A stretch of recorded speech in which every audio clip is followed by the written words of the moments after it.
Hello everyone, welcome to PWIIT Jam and CSI Net YouTube channel. I am Dr. Ankita S. Tripathi. बच्चों आज मैं आपके लिए एक बहुत इंपॉर्टेंट नोटिफिकेशन लेकर आई हूं जहां हम डिस्कस करने वाले हैं एसएससी सिलेक्शन पोस्ट 2026 फेज 14 के लिए जो बम्पर वैकेंसीज रिलीज हुई हैं, वो भी स्पेशली जो अपॉर्चुनिटी है वो लाइफ साइंसेज स्टूडेंट्स के लिए सबसे ज्यादा है। तो इसी एडवर्टीजमेंट को हम डिस्कस करने वाले हैं डिटेल में। चलिए देखेंगे जनरली क्या होता है, जिनकी भी आशा होती है गवर्नमेंट जॉब को प्रेफर करने के लिए, जब गवर्नमेंट जॉब हो हमारी, ये सोचते हैं बच्चे। तो आप लोगों के लिए स्पेशली अगर आपका ड्रीम है एक गवर्नमेंट जॉब आपकी होनी चाहिए, तो आपके लिए एक बहुत बड़ी अपॉर्चुनिटी है और आप इसको ग्रैब कर सकते हैं। क्या इसकी एलिजिबिलिटी क्राइटेरिया है, कितने पोस्ट रिलीज हुए हैं, कितनी वैकेंसीज एक्चुअल में आई हैं, फिर एज लिमिट क्या है, उन सब के बारे में हम डिटेल में डिस्कस करने वाले हैं। चलिए शुरू करते हैं। आप यहाँ पे देखेंगे बच्चों, ये है आपका डिटेल्ड एडवर्टीजमेंट। आप यहाँ पे क्लियरली देख सकते हैं, this is staff selection commission का advertisement number phase 14 2026 selection post.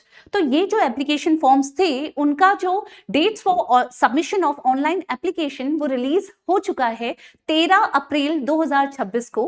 तो 13 अप्रैल से फॉर्म्स रिलीज हो चुके हैं एंड अप टू 4 मई तक 2026 तक ये एप्लीकेशन, एक मंथ का, मोटे मोटे तौर पे एक मंथ का ड्यूरेशन आपके पास है जिसमें आप एप्लीकेशन फॉर्म्स भर सकते हैं। बच्चों आज की डेट अगर आप देखेंगे, आज 17 अप्रैल हो गया है, तो अभी भी आपके पास इनफ टाइम है।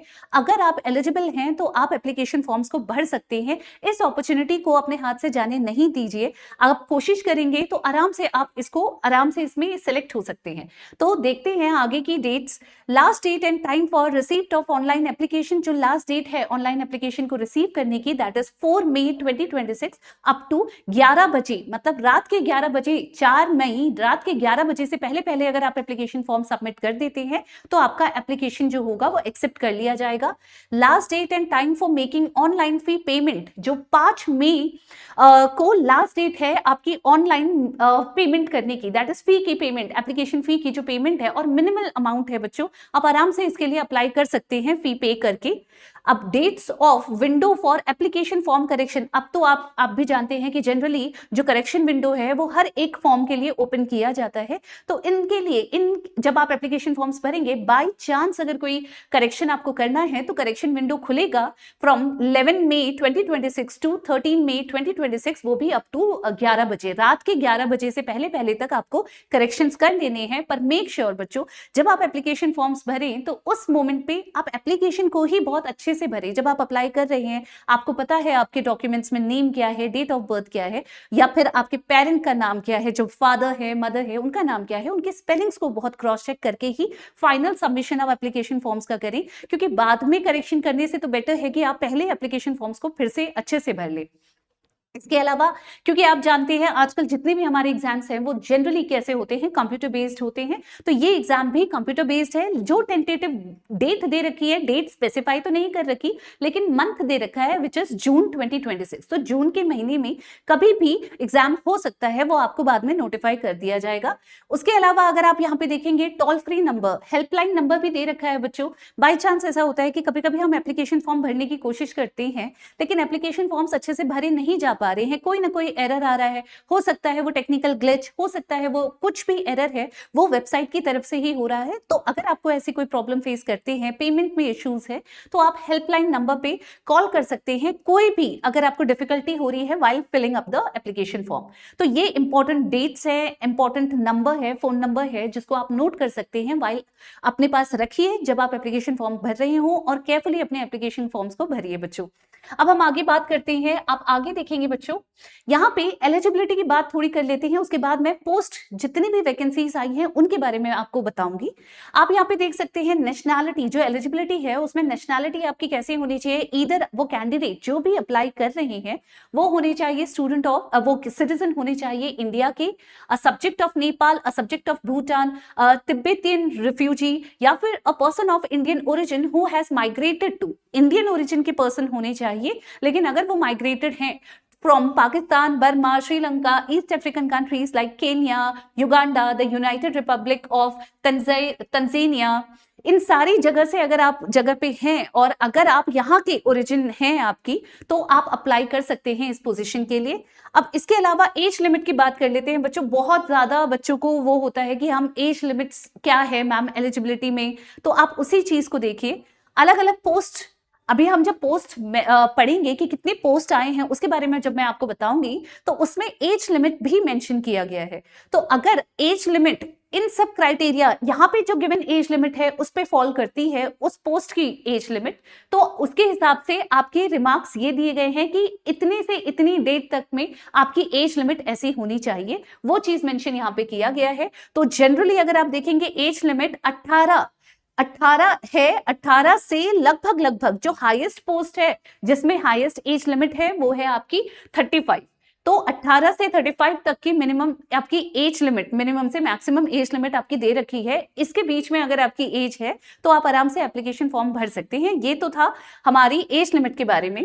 फिर रिलैक्सेशन है, अपर एज लिमिट में रिलैक्सेशन भी प्रोवाइड किया गया है। SC ST OBC PWD OBC PWD SC ST candidates, ex serviceman, सारे जो डिफेंस पर्सनल, डिसेबल्ड जो आपके कैंडिडेट्स हैं, उन सबको इतने सालों का, अगर आप देखेंगे 5 साल, 3 साल, 10 साल, 13 साल, 15 साल, 3 years and 8 years रेस्पेक्टिवली आपको एज लिमिट में रिलैक्सेशन दिया गया है अकॉर्डिंगली। तो आप देख सकते हैं ये सब रिलैक्सेशन आप पोस्ट वाइज देखेंगे बच्चों, पोस्ट में किस तरीके से आपको रिलैक्सेशन दिया गया है उसके बेसिस पे। अब हम बात करते हैं मेजर, जो जिसका सबसे ज्यादा इंपॉर्टेंस है। हमने देखा अभी कि 3000 प्लस अगर हमारे पास वैकेंसीज है, तो वैकेंसीज कौन सी पोजीशंस के लिए आई हैं। लाइफ साइंसेस की फील्ड है, तो लाइफ साइंसेस में भी क्राइटेरिया क्या है, क्या 10+2 आपका क्राइटेरिया है कि अगर आपने 12वीं पास कर रखी है तो क्या एलिजिबल हैं, या बैचलर्स कर रखी है तो क्या आप एलिजिबल हैं। तो मिनिमम जो एलिजिबिलिटी और एसेंशियल क्वालिफिकेशंस हैं उसके बारे में सबसे पहले बात करते हैं बच्चों। आप देख सकते हैं ये जो कंप्लीट लिस्ट है, ये पूरी लिस्ट अप्रोक्सीमेटली जो पोजीशंस आई हैं, वैकेंसीज आई हैं, और उनमें नंबर ऑफ सीट्स जो हैं वो टोटल मिला के 3003 पोस्ट आपके पास है, वैकेंसीज हैं आपके पास। अब अगर आप यहाँ पे देखेंगे, सबसे पहली जो है ये रीजन्स दिए गए हैं, रीजन वाइज इसका क्लासिफिकेशन किया गया है बच्चों। जो पोस्ट आई हैं उनका क्लासिफिकेशन किया गया है।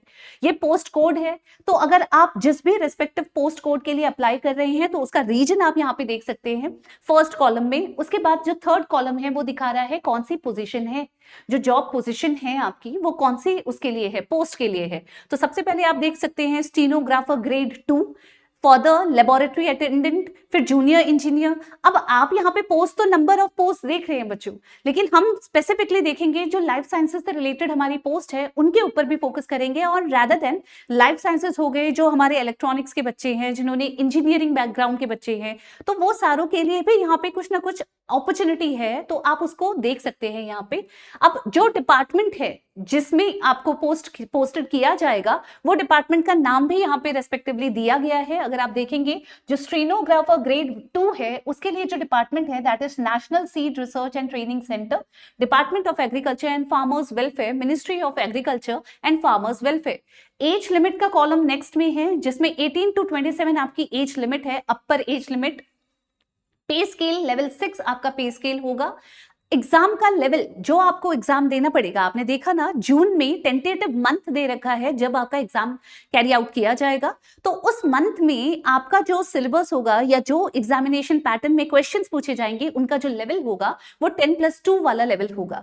ठीक है, इसके अलावा आप वैकेंसीज देखिए, हम वैकेंसीज की बात कर रहे हैं कि अगर आप टोटल वैकेंसीज को काउंट करेंगे तो वो 3003 वैकेंसीज है ये रेस्पेक्टिव पोस्टों के लिए।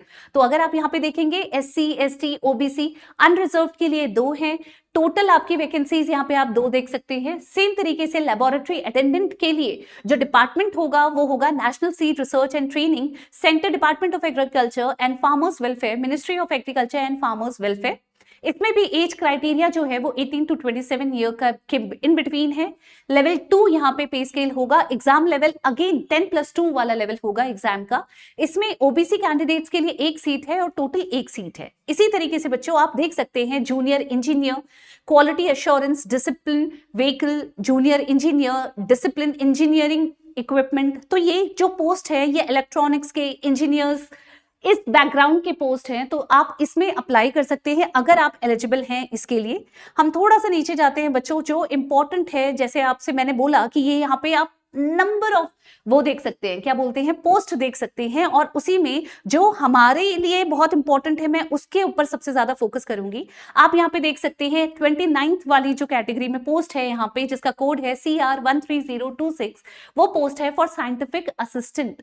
और साइंटिफिक असिस्टेंट में ये डिपार्टमेंट जिसको आप ज्वाइन करेंगे आफ्टर सिलेक्शन वो है central water commission, department of water resources, river development and Ganga rejuvenation, ministry of जल शक्ति। ये डिपार्टमेंट को आप ज्वाइन करेंगे। ये डिपार्टमेंट की डिटेल है।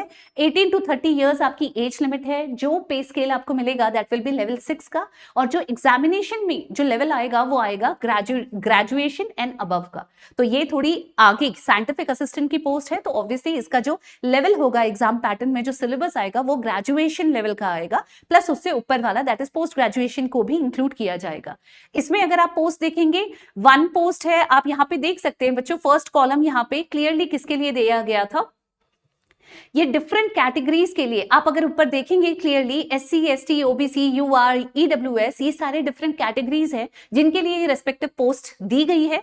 तो वापस से आते हैं उसी पोस्ट पे, दैट वाज 29th पोजीशन पे जो पोस्ट थी हमारी, दिस इज द पोस्ट। इसमें भी डिफरेंट जो हमारे कैंडिडेट्स हैं उनके रिजर्वेशन जहां पे है, जहां पे हमारे अनरिजर्व कैंडिडेट्स हैं उनके लिए जो पोजीशंस हैं वो है 11532, and total positions scientific assistant के लिए जो है वो है 12। इसके बारे में आगे बात करते हैं। अभी आप देखिए लाइब्रेरी अटेंडेंट के लिए भी पोस्ट आई है, जो department central soil and material research station पे इस डिपार्टमेंट में एनरोल होंगी। एज लिमिट आपकी 18 to 27 होनी चाहिए। लेवल 1 आपका पे स्केल होगा। मैट्रिकुलेशन दैट इज 10th तक का जो सिलेबस है उसके हिसाब से क्वेश्चन, या 10th में तक जितना आपने पढ़ा है उसके हिसाब से आपका एग्जाम का लेवल होगा। इसके अलावा अगर आप पोस्ट देखेंगे तो एक ही पोस्ट है यहाँ पे, टोटल इस पोजीशन के लिए एक पोस्ट है। फिर आगे जाते हैं बच्चों, आप देख सकते हैं सीनियर रिसर्च असिस्टेंट। यहाँ पे ये डिपार्टमेंट जो होगा यहाँ पे वो होगा central water commission, department of water resource, river development and Ganga rejuvenation, जो पहले भी हमने डिस्कस किया था। इसमें लेवल 18 to 30 है, लेवल 7 है पे स्केल का, एज लिमिट 18 to 30 है, लेवल 7 है पे स्केल का, ग्रेजुएशन एंड अबव। तो नाम आप ये पता लगेगा आप लोगों को कि जो पोजिशन है उसके हिसाब से एग्जामिनेशन का लेवल होगा, उसी के हिसाब से पे स्केल भी आपकी होगी। तो जब आप सीनियर रिसर्च असिस्टेंट के लिए पढ़ रहे हैं तो आपने ग्रेजुएशन में जो पढ़ रखा है, जैसे फॉर एग्जांपल बॉटनी, केमिस्ट्री, आपने जो उसमें सिलेबस पढ़ा है वो आपको अच्छे से प्रिपेयर करना है अपने एग्जाम के लिए। फिर इसके बाद इसमें अगर हम पोजीशंस की बात करें तो टोटल 13 पोजीशंस हैं इस पोजीशन के लिए।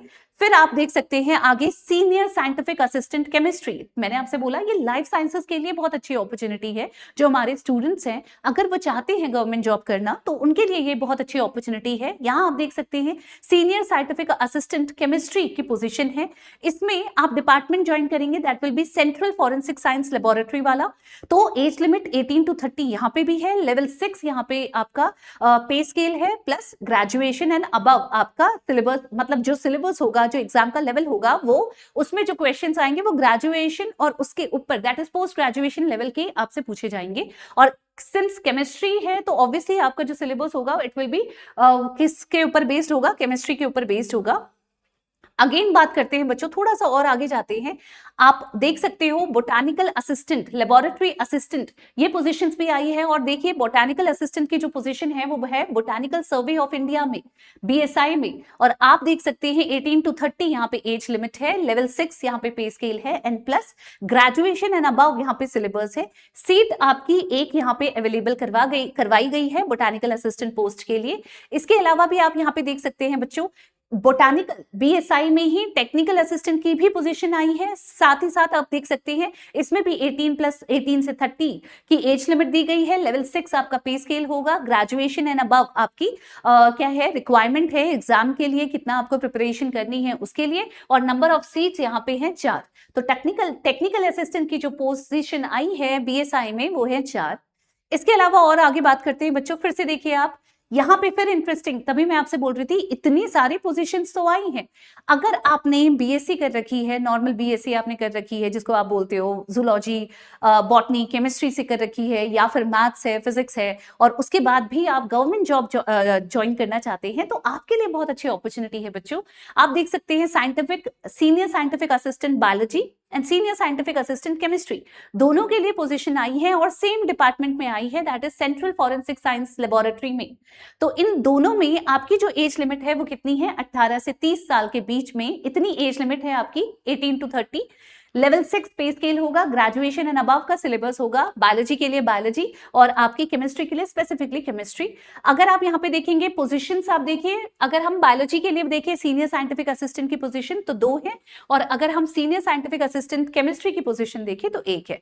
डिटेल्ड एडवर्टीजमेंट आपको अभी मैं यहाँ पे दिखाऊंगी, जो वेबसाइट है आप क्लिक कर सकते हैं, ये वेबसाइट का वो है, आपको वेबसाइट का लिंक दे रखा है यहाँ पे, आप इसको क्लिक करेंगे, इस वेबसाइट को नोट कर लीजिए बच्चों, इसको नोट करेंगे, वहां जाएंगे, आपको डिटेल मिलेगी हर एक पोजीशन के लिए, तो आप वहां पे आराम से इस पोजीशन को डिटेल में देख सकते हैं, पढ़ सकते हैं, समझ सकते हैं कि क्या आप अप्लाई आपको करना चाहिए या नहीं।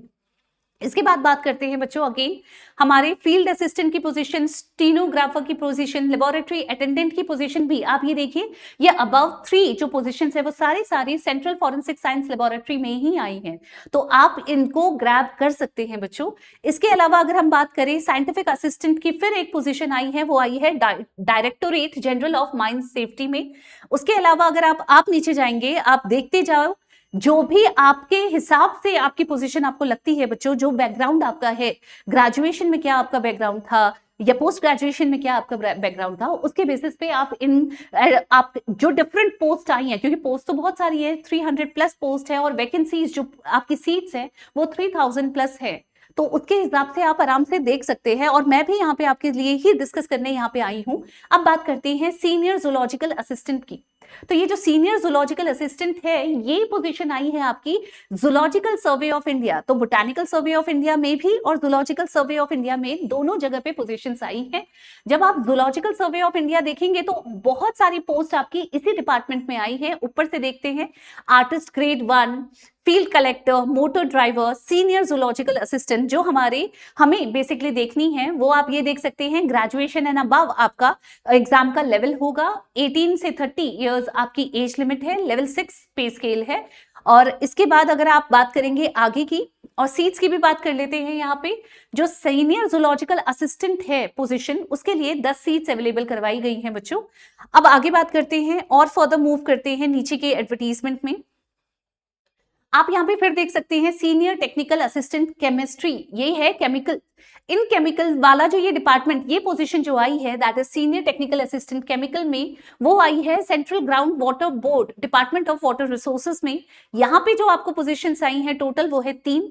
आप देख सकते हैं 18 to 30 इयर्स एज लिमिट है, लेवल 7 आपका पे स्केल है, और ग्रेजुएशन एंड अबव आपका एग्जाम लेवल होगा। इसके बाद और बात करते हैं बच्चों, आगे बढ़ते हैं। अब हम थोड़ा सा नीचे जाएंगे, मैं पूरा डिटेल ही आपको बता रही हूँ बच्चों, ये पोजीशंस है जो आपके पीडीएफ में अवेलेबल होगा, वो ही मैं आपको दिखाने की कोशिश कर रही हूँ, आपको अवेयर करने की कोशिश कर रही हूँ कि आप इस पे ध्यान देंगे। आप देखिए टोटल जो पोस्ट आई हैं उनमें से आपके हिसाब की कौन सी पोस्ट है, मैं मेंशन कर रही हूँ यहाँ पे स्पेसिफिकली जूलॉजी, बॉटनी, केमिस्ट्री से रिलेटेड या फिजिक्स से रिलेटेड भी आगे आप देखेंगे, तो पोजीशंस आई हैं, उसको अप्लाई करिए अगर आप एलिजिबल होंगे उसके लिए तो। और उसके लिए आपको डिटेल में देखना पड़ेगा पीडीएफ को, जहां पे आप हर एक चीज को, एप्लीकेशन फॉर्म कैसे भरना है से लेके क्या क्या आपको रिक्वायरमेंट्स होंगे, सब कुछ डिटेल में ब्रोशर में दे रखा है। आप आगे बात करते हैं बच्चों। आप ये देखिए, मैंने अभी आपसे फिजिक्स का जिक्र किया था, तो senior scientific assistant physics, central Forensic Science laboratory वाले डिपार्टमेंट में ये फिजिक्स के लिए पोजीशन आई है।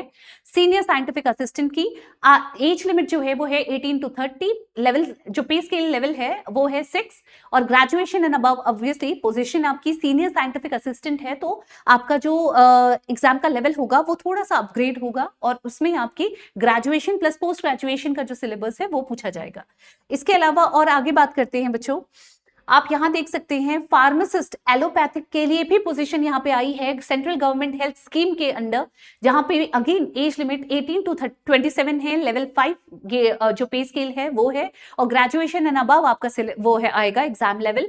नंबर ऑफ सीट्स बहुत ज्यादा है यहाँ पे, 68 सीट्स है यहाँ पे, आप आराम से कर सकते हैं। मेडिकल अटेंडेंट के पोर्शन को आप देखिए, ये पोजीशन को देखिए, ये आई है अगेन सेम डिपार्टमेंट में सेंट्रल गवर्नमेंट हेल्थ स्कीम में, और यहाँ पे जो आपका एग्जाम लेवल है वो मैट्रिकुलेशन है, दैट इज 10th तक का आपका वो आएगा, जिसमें आप एग्जाम का लेवल होगा, जिसको आप आराम से कवर कर सकते हैं बच्चों।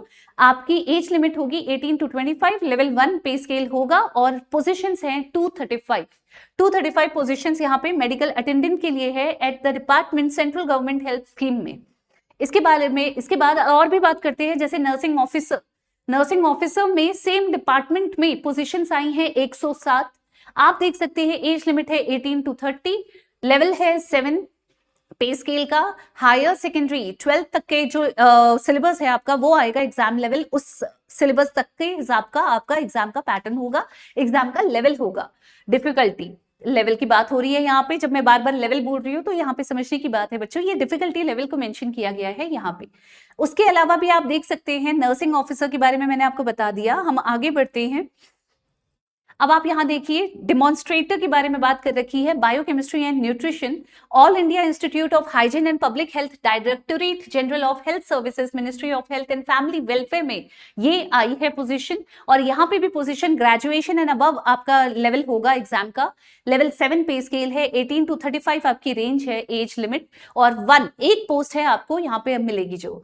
इसके अलावा और बात करते हैं बच्चों, थोड़ा सा आगे आप जाते हैं, थोड़ा क्विकली मूव करते हैं आगे। आप देख सकते हैं ये अलग अलग पोजीशंस है बच्चों, और आप मल्टीपल पोजीशंस के लिए अप्लाई कर सकते हैं, ये भी आपको पता होना चाहिए। तो उसी हिसाब से हम लोग बात करेंगे यहाँ पे। Junior technical assistant chemical geological survey of India, ministry of mines में ये पोजीशन आई है, और यहाँ पे भी आपके पास 18 to 30 एज लिमिट है, लेवल 6 आपको होगा, आपका पे स्केल होगा, और ग्रेजुएशन एंड अबव आपकी एग्जाम की डिफिकल्टी लेवल होगा, और यहाँ पे जो टोटल पोजीशन है वो 2 हैं। इसके अलावा हम बात करते हैं बच्चों, अगेन आप यहाँ पे आइए, लैब असिस्टेंट ग्रेड 3 केमिकल में आई है, again geological survey of India में ये पोजीशन आई है। इसमें पोजीशन कितनी है? 1 है। हायर सेकेंडरी लेवल का आपका एग्जाम लेवल होगा, लेवल 2 पे स्केल है, और 18 to 25 आपकी एज लिमिट है। अब आगे और बढ़ते हैं बच्चों, आप नीचे देखेंगे तो नीचे भी आपको असिस्टेंट पोजीशंस दिखेंगी, साइंटिफिक असिस्टेंट की पोजीशन दिखेगी, मैं उसी पे आ रही हूं, आ गए हम लोग वहां पे। फिर से आप देखिए यहाँ पे टेक्निकल, आप ध्यान देंगे बच्चों, ये रीजन्स है, जैसे CR लिखा था, NR लिखा था, WR लिखा था, ये रीजन्स है जहां पे ये डिपार्टमेंट लोकेटेड है, वहां पे आपको पोस्टेड करवाया जाएगा। ये है पोस्ट का कोड, जब आप अप्लाई करेंगे तो आपसे पोस्ट कोड भी मांगा जाएगा। ये टेक्निकल असिस्टेंट की पोजीशन है, directorate of plant protection, quarantine and storage department में। सेम डिपार्टमेंट में ही साइंटिफिक असिस्टेंट की पोजीशन भी आई है। एज लिमिट 18 to 25 है, लेवल 3 आपका पे स्केल है for technical assistant, and level 5 है for scientific assistant. Graduation and above दोनों में ही डिफिकल्टी लेवल होगा। पोजीशन की बात करें, टेक्निकल असिस्टेंट की पोजीशन 14 है, और आपके साइंटिफिक असिस्टेंट की जो पोजीशन टोटल पोजीशन है वो 29 है। इसके अलावा अगर हम बात करें, आप यहाँ पे देखिए पेट्रोलियम एंड एक्सप्लोसिव जो सेफ्टी ऑर्गेनाइजेशन डिपार्टमेंट है, वहां पे जूनियर टेक्निकल असिस्टेंट की पोजीशन आई है, जिसमें 58 पोजीशंस हैं, और यहाँ पे जो एग्जाम लेवल है वो हायर सेकेंडरी लेवल होगा, दैट इज 12th क्लास तक का, और लेवल 5 पे स्केल है, and age limit is 18 to 25। तो अकॉर्डिंगली आपको मैंने इससे पहले वाला जो PDF दिखाया था जिसमें एज लिमिट लिखी हुई थी, वो इसी PDF का एक पार्ट है जिसमें एज लिमिट आपको मेंशन की गई है, प्लस रिलैक्सेशन भी मेंशन किया गया है। तो आपको केयरफुली देखना है बच्चों, आपको ऑटोमेटिकली रिलैक्सेशन भी मिलेगा डिपेंडिंग अपॉन एज लिमिट क्या दी गई है उसके हिसाब से। अब हम आगे बढ़ते हैं बच्चों, यहाँ पे आप देख सकते हैं research assistant environment and research investigator forestry, दोनों पोजीशंस आई हैं ministry of environment and forest and climate change में। यहाँ पे भी ग्रेजुएशन एंड अबव आपका डिफिकल्टी लेवल होगा, लेवल 6 पे स्केल होगा, 18 to 30 आपकी एज लिमिट है। पोजीशंस एक आई है फॉर रिसर्च असिस्टेंट, और एक टोटल 2 पोजीशंस है रिसर्च असिस्टेंट की, और रिसर्च इन्वेस्टिगेटर की भी टोटल 2 पोजीशंस है यहाँ पे मेंशन की गई। आगे बढ़ते हैं बच्चों, आगे आप देखेंगे साइंटिफिक असिस्टेंट की ही पोजीशंस के बारे में मैं मेंशन करने वाली हूँ। थोड़ा सा नीचे जाते हैं। अब आप यहाँ पे देखिए, अब आ रही हैं पोजीशंस जो मेंशन कर रही है सीनियर टेक्निकल असिस्टेंट वाली पोजीशंस। तो सीनियर टेक्निकल असिस्टेंट वाली पोजीशंस आई हैं। नीचे भी आप देख सकते हैं senior technical assistant geophysics chemical, senior technical assistant positions, multiple assistant positions हैं। Senior technical assistant positions same department में आई है, central ground water board, department of water resources में। अगर आप बात करें senior technical assistant position chemical के लिए, तो 2 पोजीशंस आपकी यहाँ पे हैं। जियोफिजिक्स के लिए 1 पोजीशन है, हाइड्रोजियोलॉजी के लिए 4 पोजीशंस हैं। तो आप देख सकते हैं हाइड्रोमेट्रोलॉजी के लिए 1 पोजीशन है। तो ये डिफरेंट पोजीशंस हैं आपकी। असिस्टेंट टेक्निकल ऑफिसर, इसकी पोजीशन आई है central research institute, directorate general of health services, ministry of health and family welfare में। यहाँ पे आप देख सकते हैं 14 पोजीशंस हैं। Graduation and above difficulty level 6 pay scale है और 18 to 30 आपकी एज लिमिट है। फिर अगर आप यहाँ पे देखेंगे लेबोरेटरी अटेंडेंट, सेम आपके डिपार्टमेंट में लेबोरेटरी अटेंडेंट की भी पोजीशन आई है। और उन पोजीशंस के हिसाब से अगर आप यहाँ पे देखेंगे, हमारे पास टोटल पोजीशंस कितनी है, 43 पोजीशंस है। मैट्रिकुलेशन आपका एग्जाम लेवल होगा, लेवल 1 पे स्केल होगा और 18 to 27 आपके पास एज लिमिट है। आगे बढ़ते हैं बच्चों, थोड़ा सा आगे जाते हैं। अब आते हैं जिसकी मैं बार बार बात कर रही थी, रिसर्च असिस्टेंट पोजीशन की। आप देख सकते हैं रिसर्च एसोसिएट पोजीशन की, anthropological survey of India, ministry of culture, दोनों सेम डिपार्टमेंट में। बायोकेमिस्ट्री के लिए पोजीशन आई है, आपकी कल्चरल एंथ्रोपोलॉजी के लिए पोजीशन आई है और फिजिकल एंथ्रोपोलॉजी के लिए पोजीशंस आई हैं। 18 to 30 एज लिमिट तीनों के लिए है, तीनों पोजीशंस के लिए। लेवल 6 पे स्केल तीनों के लिए है। ग्रेजुएशन एंड अबव तीनों की एग्जाम लेवल होगा।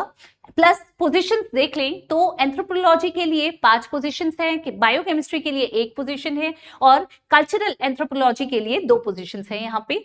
इसके अलावा हम आगे और बात करते हैं बच्चों। अब आते हैं यहाँ पे, आप देख सकते हैं असिस्टेंट प्लांट प्रोटेक्शन ऑफिसर की पोजीशन आई है फॉर प्लांट पैथोलॉजी, वायरोलॉजी और बैक्टीरियोलॉजी। किस डिपार्टमेंट में आई है, department of plant protection, quarantine and storage, department of agriculture में आई है। 18 to 30 आपकी एज लिमिट है। लेवल 6 पे स्केल है। ग्रेजुएशन एंड अबव आपका एग्जाम का डिफिकल्टी लेवल होगा, जिसमें सिलेबस, डिफिकल्टी लेवल कहने का मतलब क्या है कि आपका जो एग्जाम पैटर्न होगा उसमें जो क्वेश्चंस पूछे जाएंगे उसमें जो आएगा सिलेबस वो ग्रेजुएशन और पोस्ट ग्रेजुएशन लेवल का आएगा। पोजीशंस कितनी है, 10 पोजीशंस यहाँ पे है। असिस्टेंट प्रोफेसर प्रोटेक्शन ऑफिसर में एंटोमोलॉजी, निमेटोलॉजी की भी पोजीशन आई है। ग्रेजुएशन अबव डिफिकल्टी लेवल है। लेवल 6 आपका पे स्केल है। 18 to 30 एज लिमिट है। अगेन पोजीशंस कितनी आई हैं, 12 पोजीशंस यहाँ पे आई हैं। सेम तरीके से assistant plant protection officer weed science में, same department, level 6 pay scale, 18 to 30 age limit, graduation above आपका डिफिकल्टी लेवल है और टोटल पोजीशंस 9 हैं यहाँ पे। लाइब्रेरी और information assistant, central administrative tribunal, department of personal and training, इस department में ये पोजीशन आई है। लाइब्रेरी एंड इंफॉर्मेशन असिस्टेंट की पोजीशन एक ही है। ग्रेजुएशन एंड अबव आपका सिलेबस वही होगा, लेवल होगा। लेवल 6 आपका पे स्केल है। 18 to 30 एज लिमिट है। आगे बढ़ते हैं बच्चों, बहुत सारी पोजीशंस है। आप देख सकते हैं लिस्ट खत्म होने का नाम नहीं ले रही क्योंकि पोजीशंस इतनी हैं बच्चों। पोजीशंस हैं तो अपॉर्चुनिटी है तो आप आराम से इसको ग्रैब कर सकते हैं। आपको अवेयरनेस होनी चाहिए। आप देखिए एप्लीकेशन फॉर्म को अच्छे से पढ़िए, एलिजिबिलिटी क्राइटेरिया को देखिए ब्रोशर में और फिर उसके बाद भरने की कोशिश करिए। अब आ गए हैं हम जूनियर टेक्निकल असिस्टेंट केमिकल में। जियोलॉजिकल सर्वे ऑफ इंडिया में ये पोजीशन आई है डिपार्टमेंट में। ग्रेजुएशन एंड अबव, लेवल 6 और 18 to 30 एज लिमिट है। लेवल 6 पे स्केल है। Graduation and above exam level होगा। पोजीशंस आई हैं 7। सेम डिपार्टमेंट में जूनियर टेक्निकल असिस्टेंट जियो फिजिक्स की पोजीशन आई है 3। हायर सेकेंडरी लेवल होगा। लेवल 6 पे स्केल है। 18 to 30 आपकी एज लिमिट है। सेम तरीके से आगे थोड़ा सा और बढ़ते हैं बच्चों। आप यहाँ पे देख सकते हैं फाइनली हम इधर पे पहुंच गए हैं, एंड में पहुंच गए हैं। यहाँ पे भी आप laboratory assistant grade 2, laboratory assistant grade 2, chemical, geophysics, geology, same department में आपका सेम डिफिकल्टी लेवल है। हायर सेकेंडरी सिलेबस उतना तक का आएगा। लेवल 4 आपका पे स्केल है। 18 to 25 आपकी एज लिमिट है। आप यहाँ पे देखेंगे total position for chemical, laboratory assistant chemical के लिए 2 है, जियोफिजिक्स के लिए 1 है और जियोलॉजी के लिए 2 है। अब हम आगे बढ़ते हैं बच्चों, फाइनली हम एंड पे ही आ गए हैं। आप यहाँ पे देख सकते हैं सीनियर साइंटिफिक असिस्टेंट टॉक्सिकोलॉजी के लिए भी पोजीशंस आई हैं at Central Forensic Science Laboratory में। आप यहाँ पे देख सकते हैं graduation and above, difficulty level, level 6 pay scale, 18 to 30 age limit है और एक पोजीशन यहाँ पे इसमें आई है। अब मेंशन करते हैं, लास्टली हम आगे ही पहुंच गए हैं बच्चों, फार्म असिस्टेंट। आप देख सकते हैं department of husbandry and diary, ठीक है। यहाँ पे आप डेयरी फार्मिंग उस डिपार्टमेंट में बेसिकली आपकी ये पोजीशन आई है, जहाँ पे हायर सेकेंडरी आपका डिफिकल्टी लेवल होगा एग्जाम का, लेवल 4 पे स्केल है, 18 to 25 एज लिमिट है, 1 पोजीशन यहाँ पे आपकी आई है। चलिए नीचे चलते हैं। इंजीनियरिंग, इलेक्ट्रिकल, कहने का मतलब है बच्चों जो आपकी साइंस की फील्ड है उनसे रिलेटेड ये पोजीशंस आई हैं। तो अगर आपकी एलिजिबिलिटी, आपका जो ग्रेजुएशन है या पोस्ट ग्रेजुएशन है वो उसी सब्जेक्ट से है तो आप आराम से कर सकते हैं। जैसे आप यहाँ देख सकते हैं कंप्यूटर साइंस, इलेक्ट्रिकल, जियो फिजिक्स, फिजिक्स, उनके लिए भी पोजीशंस है। साइंटिफिक आप देख सकते हैं रिसर्च असिस्टेंट साइंटिफिक, मैथमेटिक्स, अगर आपके मैथ्स था तो भी आप पोजीशन के लिए अप्लाई कर सकते हैं बच्चों। तो आप यहाँ पे देखेंगे, सबसे पहले हम बात करते हैं फिजिक्स की। Central water power research station में मैथ्स के लिए और फिजिक्स के लिए दोनों के लिए पोजीशंस आई हैं। जो डिफिकल्टी लेवल होगा वो ग्रेजुएशन एंड अबव वाला है, लेवल 7 पे स्केल है और 18 to 30 आपका एज लिमिट है। पोजीशन फॉर फिजिक्स है 3 और पोजीशन फॉर मैथमेटिक्स है 1। आप देख सकते हैं क्लियरली यहाँ पे मेंशन किया गया है। रिसर्च असिस्टेंट साइंटिफिक केमिस्ट्री के लिए भी पोजीशन है, 1 पोजीशन है। ग्रेजुएशन एंड अबव आपका वो होना चाहिए, डिफिकल्टी लेवल होगा लेवल 7 आपका पे स्केल है, 18 to 30 आपको क्या होगा, एज लिमिट आपकी होनी चाहिए। इसके अलावा आप ये देख सकते हैं laboratory assistant grade 2 physics, chemistry, computer science, mathematics के लिए भी आई है। सेम डिपार्टमेंट है, central water power research station, department of water resources में। अगर हम फिजिक्स के लिए बात करें तो 10 पोजीशंस हैं, केमिस्ट्री के लिए 2 पोजीशंस हैं, कंप्यूटर साइंस के लिए 10 पोजीशंस हैं एंड मैथमेटिक्स के लिए 10 पोजीशंस हैं। तो आप देख सकते हैं 10 पोजीशंस हो गई बच्चों। 10 पोजीशंस भी आजकल कम निकलती हैं वैकेंसीज, लेकिन इस बार निकली हैं तो आप अप्लाई कर सकते हैं इनकी डिफरेंट पोस्टों के लिए। फिर हम आगे बात करते हैं बच्चों। अल्टीमेटली मैंने आपसे कहा था कि हम एंड पे ही पहुंच गए हैं और टोटल जब मैं आपको यहाँ पे दिखाऊंगी जो टोटल नंबर ऑफ वैकेंसीज आई हैं या पोस्ट आई हैं वो टोटल कितनी है, 382 पोस्ट आई हैं। 382 पोस्ट के लिए जब टोटल आप देखेंगे वैकेंसीज कितनी है, पोजीशंस के लिए सीट्स कितनी है, तो वो 3003 पोजीशंस है बच्चों टोटल मिला के। तो आप देख सकते हैं इतनी पोजीशंस निकलना भी आजकल के टाइम पे बहुत कम पोजीशंस निकलती हैं, वैकेंसीज निकलती हैं, लेकिन इस बार निकली हैं। तो अगर आप चाहते हैं गवर्नमेंट जॉब को में आपकी गवर्नमेंट जॉब हो, आप अप्लाई कर सकते हैं बच्चों। मैंने हर चीज को मेंशन किया है यहाँ पे। इनफैक्ट जो सिलेबस है वो भी आपको वेबसाइट पे ही मिल जाएगा। आप कौन से पोजीशन के लिए अप्लाई कर रहे हैं उससे रेस्पेक्टिव उसके सिलेबस को देख सकते हैं। मैंने आपसे कहा था मैं आपको वेबसाइट दिखाऊंगी, आप यहाँ पे देख सकते हैं बच्चों। दिस इज द वेबसाइट आपकी ssc.gov.in, ये आपकी वेबसाइट है। आप इस पे क्लिक करेंगे, सारी इंफॉर्मेशन, ब्रोशर, एडवर्टीजमेंट के साथ आपको वहां पे मिल जाएगी। अब वापस बता दूं कि आपके एप्लीकेशन फॉर्म रिलीज हो गए थे 13 तारीख को और होते जाएंगे, मतलब ये अल्टीमेटली उसकी जो लास्ट डेट है वो होगी 4 मई को। तो 4 मई तक आप एप्लीकेशन फॉर्म भर लीजिए। फी जो है मिनिमल फी है तो फी पे कर लीजिए। अगर आपको लगता है मोर देन 1 पोजीशन के लिए आप अप्लाई करना चाहते हैं तो डिफरेंट एप्लीकेशन फॉर्म्स भर के आप अप्लाई भी कर सकते हैं। कोशिश करिए बच्चों, पोजीशंस बहुत सारी हैं, गवर्नमेंट जॉब करना चाहते हैं तो आपके लिए बहुत अच्छी अपॉर्चुनिटी है। That's all. आई होप कुछ आपको एक इंसाइट मिला होगा इस एडवर्टीजमेंट के बारे में। अगर आपको नॉलेज नहीं भी थी तो भी आपको इसके बारे में पता चलेगा। आप खुद अब पढ़ोगे, वापस से एडवर्टीजमेंट को खोल के देखेंगे, तब आपको और ज्यादा जानकारी मिलेगी। That's all. I hope best wishes आपको दे सकती हूँ और ऐसे ही अलग अलग तरीके के नोटिफिकेशंस आपके लिए लेते आएंगे बच्चों। That's all for today. Thank you so much.